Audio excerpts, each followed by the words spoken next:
Shivaji park मैदानावरती धूळ प्रदूषण टाळण्यासाठी महाराष्ट्र प्रदूषण मंडळाने मुंबई महापालिकेला तशा नोटीस दिलेली आहे आणि पावसाळ्याच्या जून पूर्वी हा जो शिवाजी पार्क मैदान जे आहे या ठिकाणी गवत वाढलं पाहिजे आणि या ठिकाणचं धुळीचं प्रदूषण थांबलं पाहिजे यासाठी हे निर्देश देण्यात आलेले आहेत।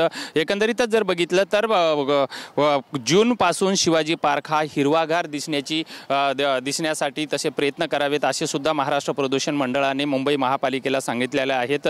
शिवाजी पार्क धूळ प्रदूषण कमी करण्यासाठी गवताचे पट्टे विकसित करण्याचे निर्देश सुद्धा यामध्ये देण्यात आलेले आहेत। सोमवारी जो महाराष्ट्र प्रदूषण मंडळाने मुंबई महापालिकेला पर्यावरण विभागाला लाल धूळ नियंत्रित करण्यासाठी नवीन नोटीस जारी केली आहे। त्यात पावसाळ्याआधी गवताचे बियाणे पेरणे, मैदानाची देखभाल करणे, क्युरेटर नियुक्त करणे इत्यादी उपाय सुद्धा यामध्ये सुचविण्यात आलेले आहेत।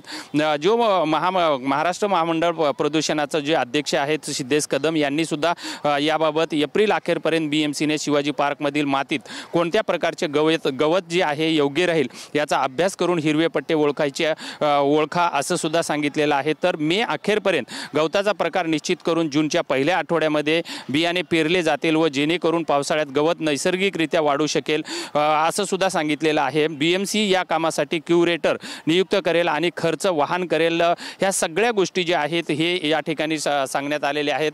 आपण जर बघितला तर या ठिकाणी शिवाजी पार्क मैदानावरती सकाळच्या वेळेमध्ये मोठ्या प्रमाणामध्ये खेळाडू असतात आणि त्या ठिकाणी धुळीचं प्रदूषण वाढू नये म्हणून पाण्याचे फवारे सुद्धा या ठिकाणी मारण्यात आलेले आहेत।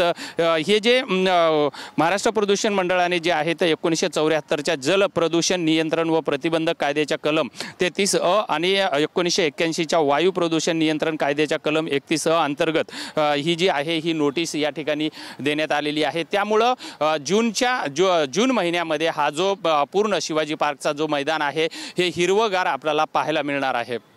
व्हिडिओ जर्नलिस्ट गणेश राटेसह विजय गायकवाड, TV9 मराठी, दादर शिवाजी पार्क।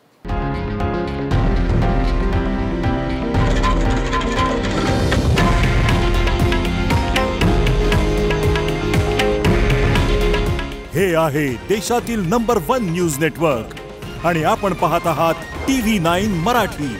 काळजी तुमची, हित महाराष्ट्राचं।